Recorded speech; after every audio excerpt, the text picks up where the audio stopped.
vous allez bien. On se retrouve en ce dimanche 3 septembre matin et je suis surexcitée parce que dans quelques dizaines de minutes il y a la vidéo du pack qui va être lancée, donc le Pumpkin Autumn Challenge édition 2023 qui est organisé donc par Guimauve Terrier, que j'adore. Et je suis trop impatiente parce que c'est clairement le challenge que j'attends le plus sur l'année. C'est mon préféré. Elle fait preuve de tellement d'imagination, de créativité. Je suis admirative et il y a une ambiance, une atmosphère autour de ce challenge qui ne se retrouve dans aucun autre. Donc vraiment, je suis hyper impatiente. Et du coup, on se retrouve dans mon salon parce que je vais regarder ici la vidéo. Mais d'ici à ce que la vidéo se lance, d'ici quelques dizaines de minutes, je vais faire un petit changement. Et voilà! Petite déco du pumpkin installée. Je suis trop contente. C'est bon, je suis dans le thème, petite blouse et tout. Ah, franchement, vous imaginez pas à quel point, franchement, je suis surexcitée. Je vous jure, Donc voilà, donc la vidéo effectivement maintenant est sortie, je n'ai plus qu'à faire play, j'ai de quoi noter, etc. Et donc là j'ai aussi sorti, vous voyez en fond, ça c'est les livres de Frépal que je me réserve pour l'automne. Il y a la saga du coup d'Harry Potter 7/3, dont je vous parlerai sûrement du coup après. J'ai The Corpse Queen que je n'avais pas eu le temps de lire l'année passée, même si j'avais pris le nom de Pumpkin, donc j'espère pouvoir le remettre cette année. J'ai prévu aussi Anne de Green Gables parce que je compte commencer la saga un livre par saison. Et alors pareil, j'ai mis Changer l'eau des fleurs parce que pareil, il est depuis je pense 2020 dans ma pile à lire et je ne sais pas pourquoi je ne l'ai pas encore lu, donc si on peut lui accorder une petite place cette année ce serait cool aussi. Donc on va voir ça tout de suite parce que là je vais démarrer la vidéo, prendre mes petites notes et constituer ma petite pile. J'ai vraiment hâte.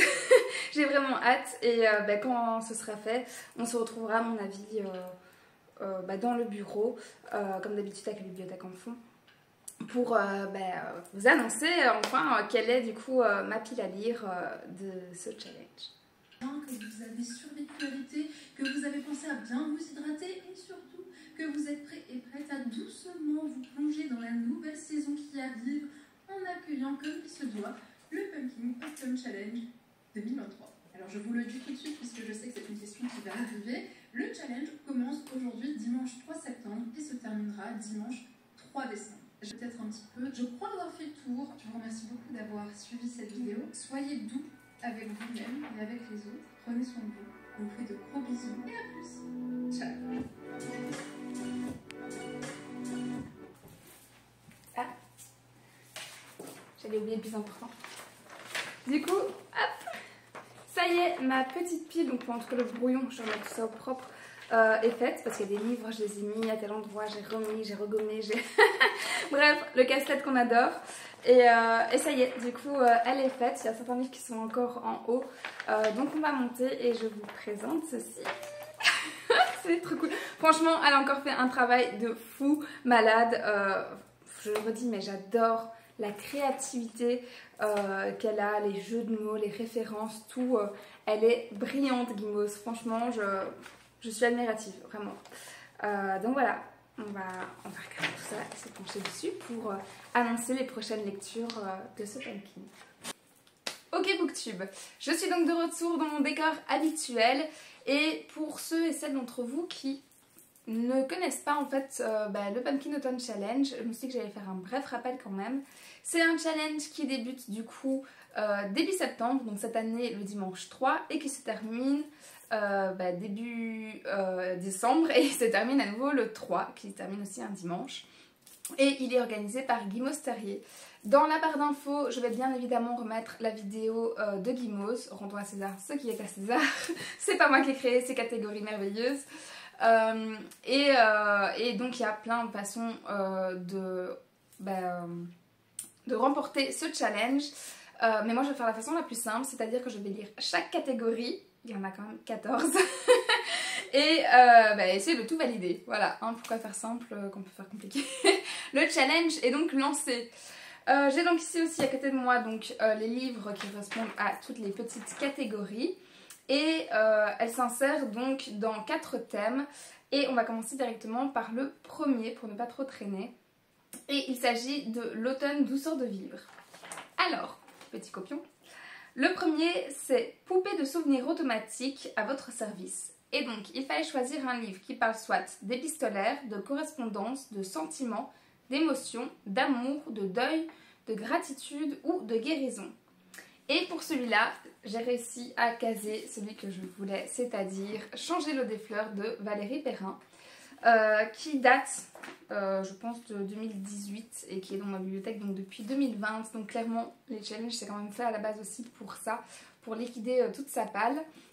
Et on suit ici l'histoire de Violette Toussaint, qui est garde de cimetière, en cimetière, hein, voilà, dans une petite ville en France. Et on va suivre un peu son quotidien avec, entre autres, le fossoyeur, je pense. Ouais, c'est ça, le fossoyeur et le curé. Ils forment une petite équipe un peu atypique. Et on va aussi suivre toutes les personnes qui sont de passage dans sa petite cahute. Et qui sont du coup en période de deuil. Et donc Valérie Perrin, pour l'avoir déjà lu, c'est un roman que moi je considère comme feel good. C'est pareil, tout doux, bienveillant, réconfortant, etc. Même si ça aborde toujours des thèmes tristes, et donc ici le deuil. Et donc forcément on va prendre les mots-clés deuil, guérison et je pense sentiment. Et sûrement du coup aussi émotion. Donc voilà, je suis trop contente d'avoir pu le placer dans ce challenge. Ensuite, en deuxième sous-catégorie, on a, alors attention mon anglais, Something's Wicked is this way come. Et donc là c'est Halloween, octobre, automne et fête foraine. Et c'est un livre, attention mesdames et messieurs, que je n'ai pas dans ma pile à lire parce que je vais ici le commander. Il s'agit de Cache-Cache Mortel qui sort chez Desaxus et c'est super drôle parce que juste avant cette vidéo-ci, je vous ai déjà tourné celle des sorties en fait du mois de septembre et il sort du coup en septembre, je ne sais plus quel jour. Et je l'avais repéré depuis super longtemps et dans cette vidéo vous allez voir que je vous dis « Ah, il m'intéresse mais je sais pas quand est-ce que je vais acheter ».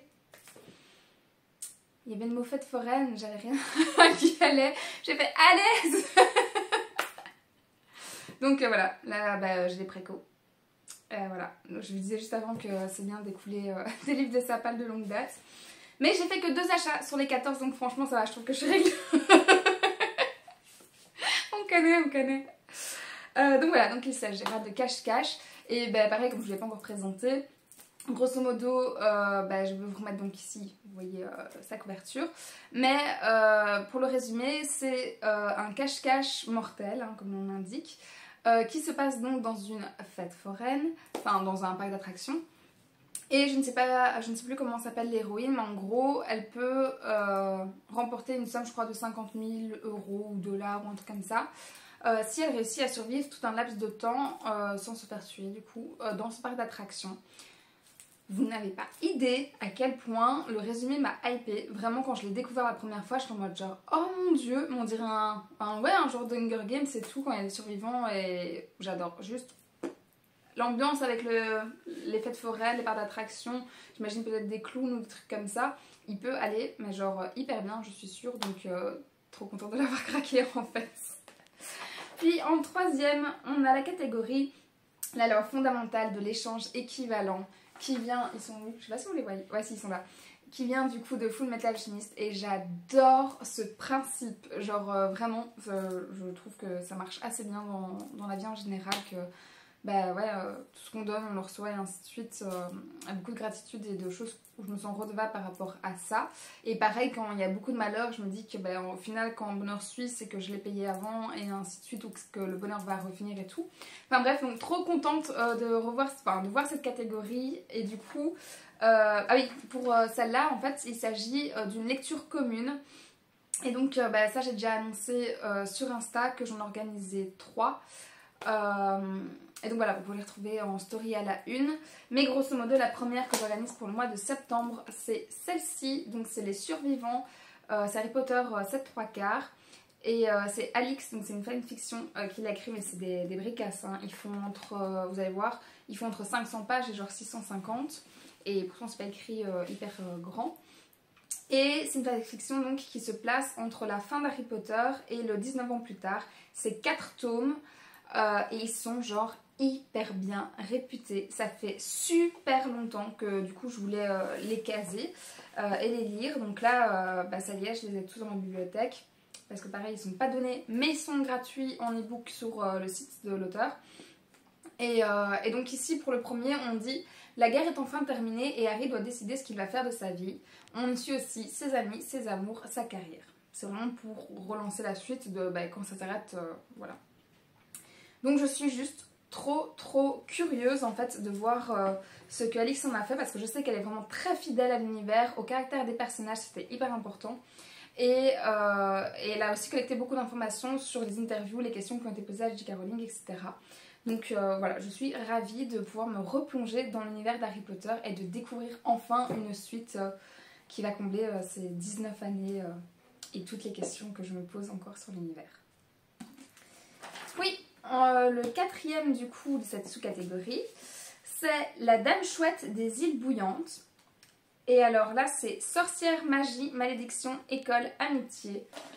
Et donc, quitte à mettre sorcière, magie et amitié, j'ai mis du coup, hop là, ni vu ni connu, le tome 2 qui s'appelle donc Les Bâtisseurs.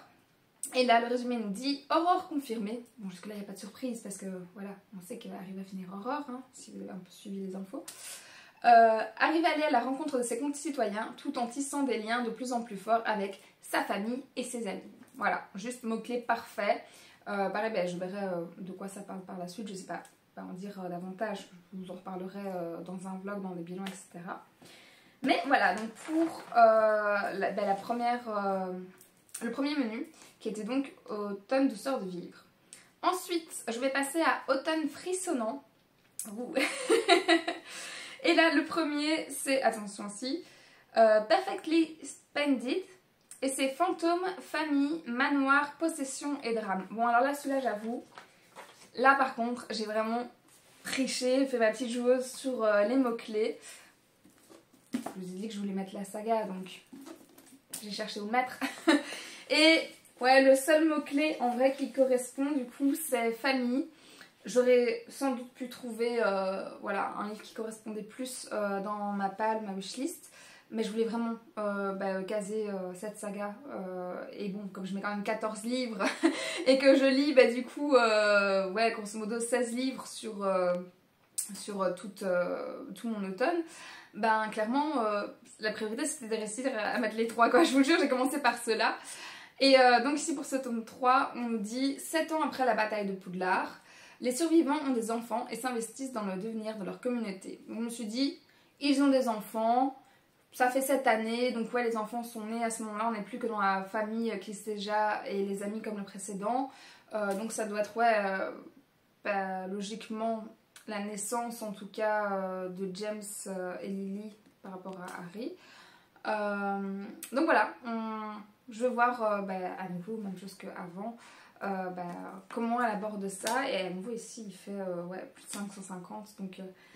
ils sont lourds, hein, ils sont lourds. Mais j'ai vraiment trop hâte de me dire que je vais replonger dans cet univers. Enfin, je trouve ça dingue. J'ai vraiment trop hâte, voilà. Résumé. Puis ensuite, on a la catégorie l'enfer des backrooms. Et là, on a dimension parallèle, cryptique, labyrinthe, internet, légende urbaine et mystère. Et là, je me suis quand même du coup basée sur internet en priorité et mystère. J'ai 2 livres, vous allez voir ici, qui auraient pu aller dans cette catégorie. Mais du coup, je vais finir par mettre mon choix sur Les enfants sont rois de Delphine de Vigan. Et donc en fait ici on aborde une famille qui, des échos que j'ai eus, existe vraiment. Et donc c'est un livre Delphine de Vigan s'inspirait d'une famille qui montre son quotidien en fait sur YouTube et ses enfants, etc. Et c'est un peu une critique de justement toutes les personnes qui filment leurs enfants en bas âge, qui en font vraiment une chaîne style la Kardashian, etc. ou d'autres comptes que je ne vais pas suffisamment citer, vous en connaissez peut-être. Et ici on suit un drame du coup parce que cette maman qui a essayé visiblement, qui s'appelle Mélanie, qui a essayé de l'arrêter mais du coup qui a raté, et du coup elle s'est servie de sa famille, de ses enfants pour vraiment être propulsée, être populaire, etc. Sur YouTube. Et sa petite se fait en gros kidnapper. Sa fille disparaît. Et du coup, voilà, on suit un peu cette thématique, cette problématique de exposer ses enfants sur les réseaux et les risques qui peuvent être liés, etc. Je pense qu'il peut être hyper intéressant. Et du coup, il valide les mots-clés de Internet, mystère, et je pense, voilà. Ouais, c'est ça. Et donc voilà, je suis curieuse de la retrouver sur ce thème-là. J'ai déjà lu plusieurs fois cet auteur. Parfois j'aimais pas. Mais là pour le coup c'est très différent de ce qu'elle fait d'habitude, donc à nouveau je suis curieuse de voir ce que ça va donner. Et la troisième sous-catégorie c'est Viens flotter avec nous, et c'est donc horreur, thriller, clown, épouvante, rouge, ça vient de ça. Et j'ai sorti à nouveau petite pavasse. Vous allez voir, j'ai mis genre que des pavasses. Il fait ici 650 et pareil écrit assez petit. J'en ai mis blindé. Je vais passer mon automne à lire, hein, qu'on soit clair. Et donc il s'agit de La Saignée de Cédric Cyr. C'est un de ses plus connus, en tout cas des échos que j'ai eus. Et quand je vous disais qu'il pouvait aussi aller dans la catégorie d'avant, c'est parce qu'on aborde le thème du dark web. Et donc ici, âme sensible s'abstenir, parce que ça commence par « Est-ce que tu aimes ?» clame le site sous la photo d'un cadavre mutilé. Et on suit du coup Estelle Rochant qui est écartée de la police après une bavure et visiblement a des accès donc de violence, de rage, et c'est pour ça qu'elle serait écartée de la police. Et on suit par contre là Quentin Falconier qui est policier spécialisé en cybercriminalité et qui du coup va enquêter sur le dark web et le site en question qui s'appelle La Saignée, où forcément du coup on va montrer plein de tortures en ligne, etc. La joie, la bonne humeur, tout ça.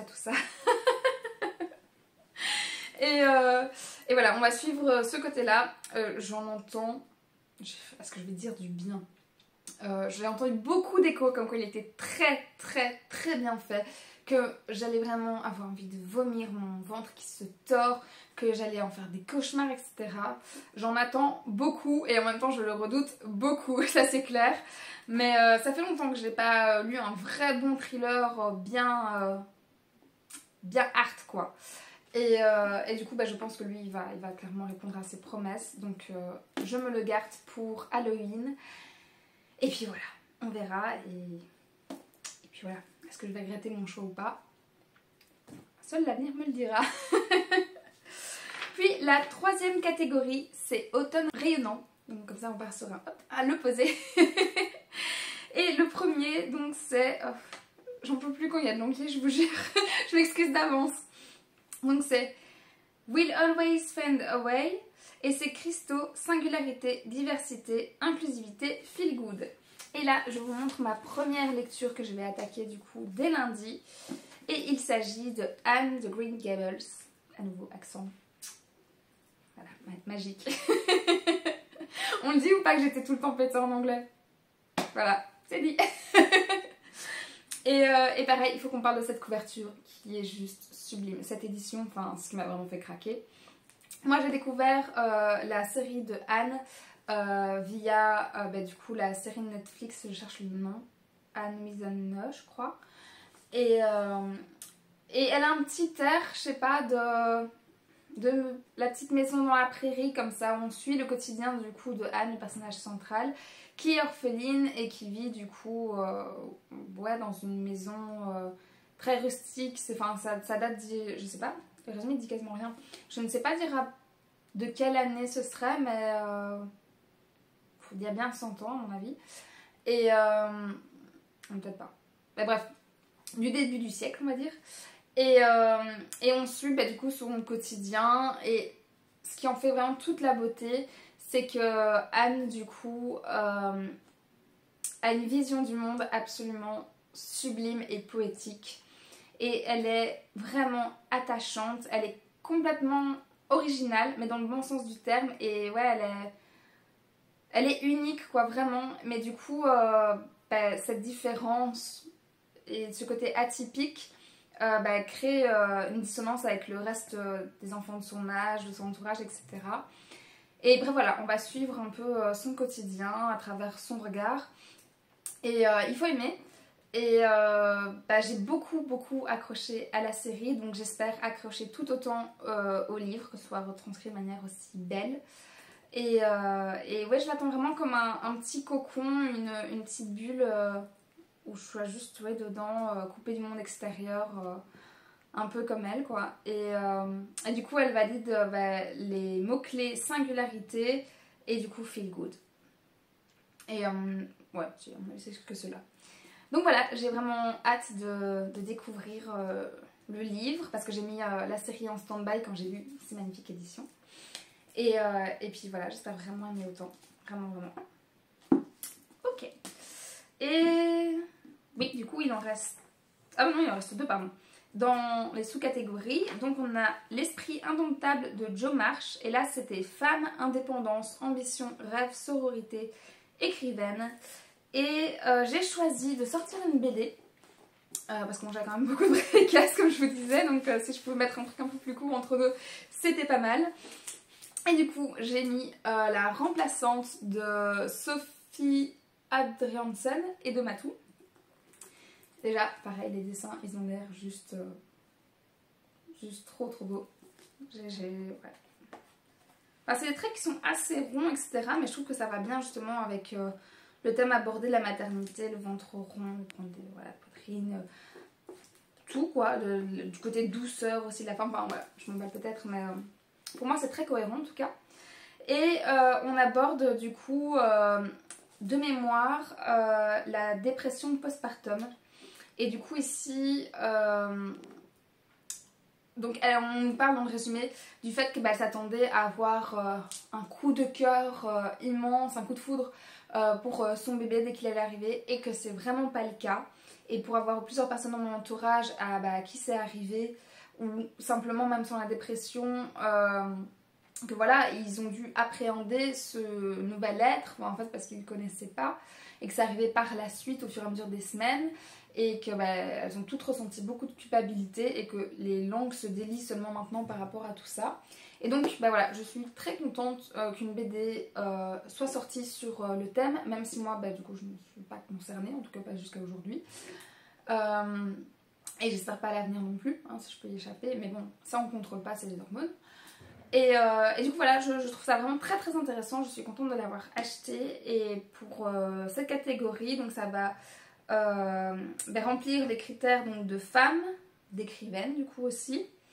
Et pareil, je l'ai pas réécrit comme ça, mais Guimauve le présente aussi comme la place de la femme, et donc pareil, la place de la mère, dissociée de la femme en tant que telle.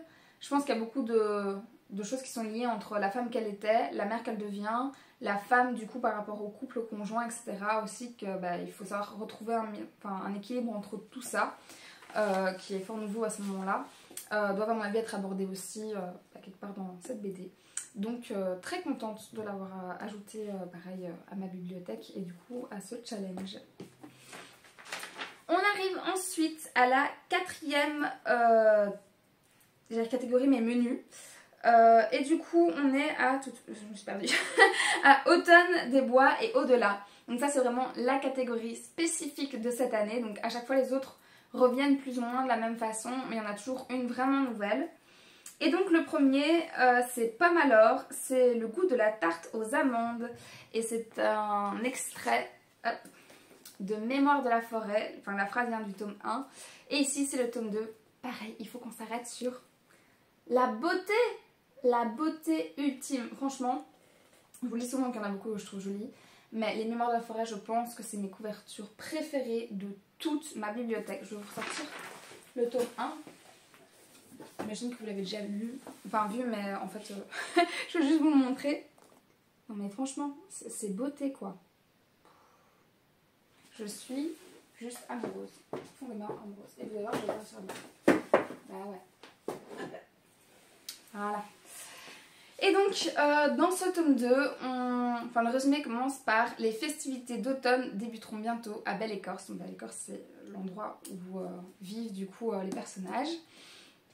Et alors que la fête du coup, par rapport à l'automne, bat son plein, quelqu'un va arriver chez Archibald Renard, qui est donc ici. Et Archibald, on le sait depuis le tome 1, tient une librairie.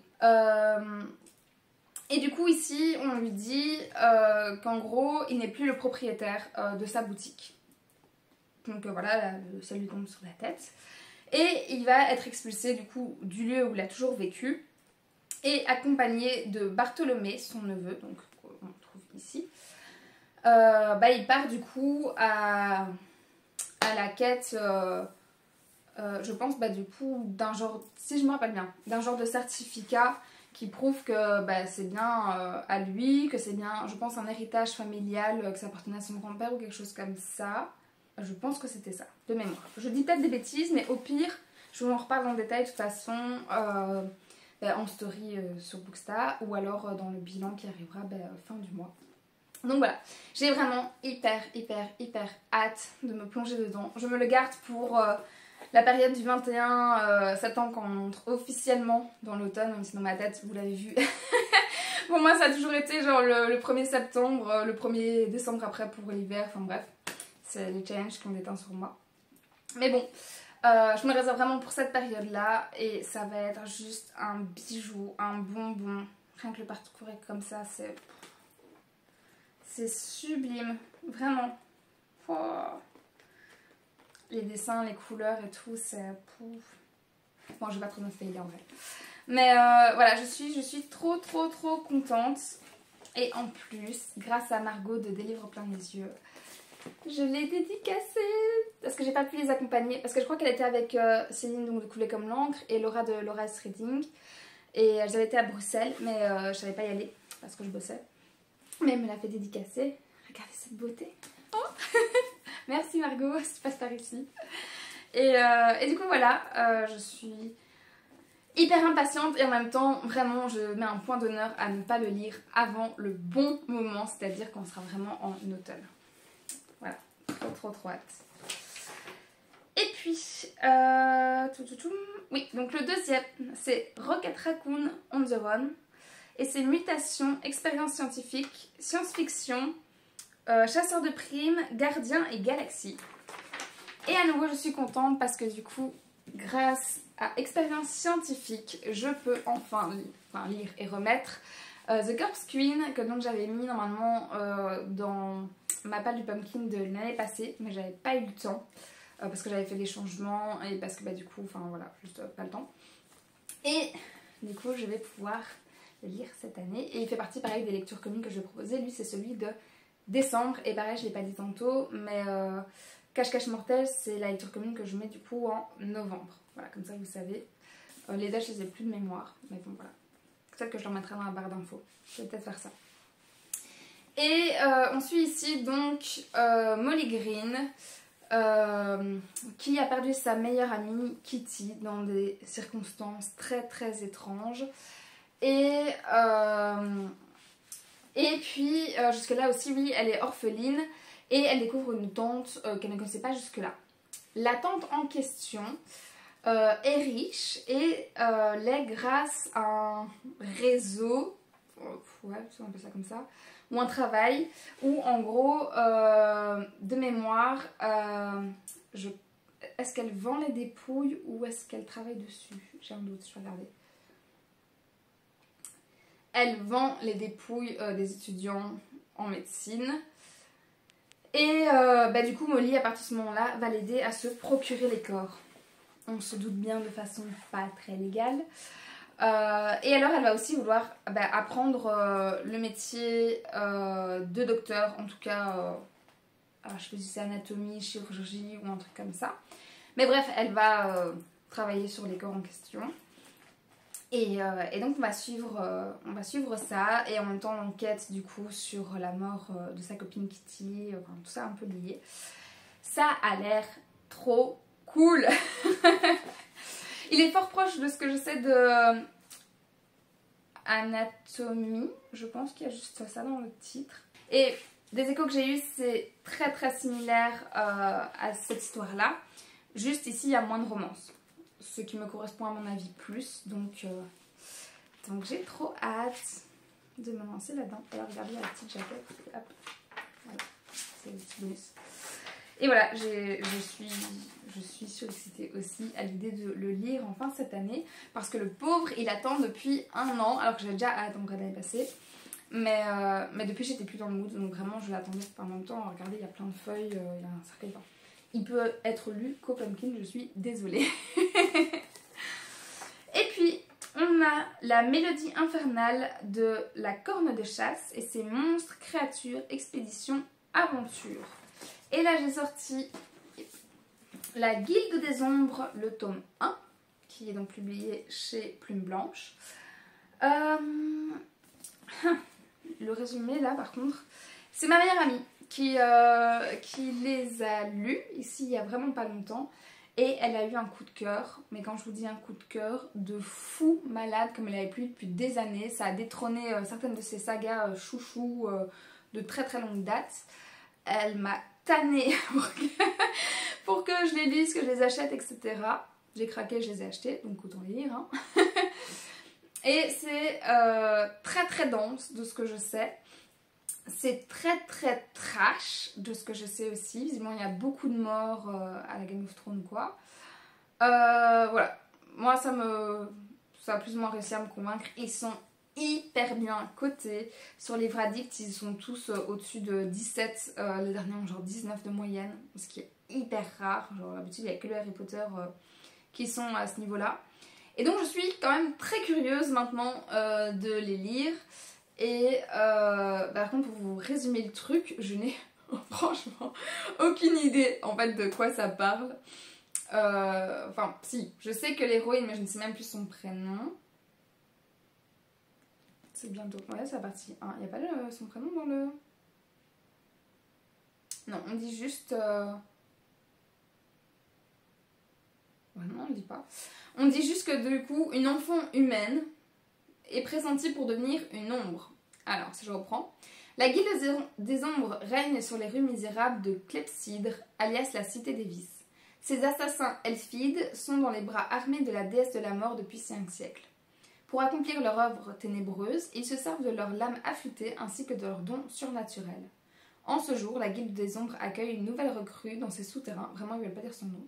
Pour la première fois de l'histoire de Terre-Flamme, une enfant humaine est pressentie pour devenir une ombre. Si elle échoue à embraser cette voie, la mort viendra lui réclamer son dû. Voilà. On est clairement dans de la fantaisie. Hein. C'est la bonne grosse fantaisie, à mon avis, adulte. Et puis on va voir ce que ça donne. Hein. Parce que le truc, c'est que j'en attends vraiment beaucoup. Autant suite à ma meilleure amie, donc, qui vraiment le survend à fond, que des notes. En général, je vois que des coups de cœur. Et du coup, je ne comprends pas pourquoi ils ne sont pas plus connus que ça. Parce que il y a quand même les 6 tomes, du coup, hop, ils sont ici. Parce que pareil, j'ai refait un tri il n'y a pas longtemps en bibliothèque et j'ai profité pour les mettre ici. Donc voilà, j'espère qu'il va tenir les promesses d'un truc incroyable parce que j'en attends malheureusement beaucoup et j'ai peur de trop en attendre, c'est ça le truc. Oui, et du coup, celui-ci, du coup, je pense sûr qui répond à créatures parce que j'ai vu un peu dans les commentaires sur Livre Addict qu'il y avait des créatures un peu dit elfes, des elfes, des dragons, je sais plus si c'était des orques, des trolls, enfin un truc comme ça, enfin bref, les bonnes créatures qu'on trouve dans le fantasy. Et alors dans l'autre catégorie, et qui est d'ailleurs la dernière, ouais c'est ça, c'est la légende de la hache noire, et donc là c'est médiéval, chevaleresque, quête, épopée et fantasy. Et là je me suis clairement penchée sur fantasy, j'ai pas pris de risque. J'ai mis du coup le tome 2, mais en fait, donc vous voyez ici au final il y en a 6, mais chaque tome est divisé en 2. Autant je pétais des douilles, par exemple chez Scrineo, chez Hachette quand ils nous faisaient des coups pareils, parce que c'était pas justifié, autant ici. Ceci est un tome. Ceci fait 550 pages. Celui-ci fait... Ah, 550 aussi. Allez. J'aurais pas dit. Et voilà, et je sais que certains tomes après font vraiment pareil 600, 700, 750, etc. Donc franchement, voilà, c'est totalement justifié pour le coup. Et les prix sont pas chers évidemment non plus. Merci Plume Blanche, franchement. Parce que chez Hachette, c'est pas ça. Je le dis haut et fort. Et donc là j'ai mis le tome 2, je ne vais pas lire le résumé parce que je veux vraiment en fait tout découvrir. Je sais juste qu'à la fin du coup de ce livre 1, c'est une introduction à l'univers. Introduction. Et je sais qu'à partir du tome 2, enfin du coup le 3 et le 4, ma meilleure amie m'a prévenu qu'il y avait un switch à 180 degrés, un peu à la Cotard. Et du coup voilà, je ne sais pas du tout vers quoi je vais, si ce n'est que c'est du lourd, c'est trash et c'est très bon. Voilà. Si vous en avez entendu parler, si vous les avez lus vous-même, n'hésitez pas aussi pareil à venir en parler dans les commentaires. Parce qu'en fait, je les vois quasiment jamais et je suis étonnée quand je vois des notes pareilles. Donc voilà. Sur ce, je vais arrêter ici la vidéo parce que on a fini la pile à lire. Que ça fait déjà pas mal, hein, vu qu'on a un peu, si je comptais bien, donc 14 livres, enfin livres BD. Et on a clairement de quoi faire pour cet automne. Et franchement, j'ai juste super hâte parce que l'automne, c'est vraiment la saison que je préfère pour la lecture. De plus en plus de manière générale, alors qu'à la base, je détestais ça, voilà. Mais ouais, non, au fur et à mesure des années, j'aime de plus en plus et à chaque fois, les lectures d'automne, c'est les meilleures de l'année, donc je suis trop contente. Je vais vraiment me dépêcher à lire du coup Anne. Et puis voilà, je vous souhaite en tout cas un bon challenge. N'hésitez pas aussi pareil dans les commentaires à me dire si vous avez vu certains d'entre eux, si vous en avez en commun, si vous êtes intéressé par la lecture commune, si vous participez aussi ou à d'autres challenges peut-être de l'automne. Et alors pour les plus timides d'entre vous, mettez des feuilles d'automne partout, des petites citrouilles, des petits fantômes, des trucs comme ça. Des trucs, peut-être pas les fantômes on va les garder pour plus tard. Mais ouais, des feuilles qui tombent, des feuilles oranges et tout, des petits cœurs oranges parce que cœur orange sur Guimauve. Voilà, juste des livres oranges si vous voulez, enfin bref, tous ces trucs là. Et je vous laisse ici et je vous souhaite vraiment d'excellentes lectures pour cet automne, encore plus que d'habitude.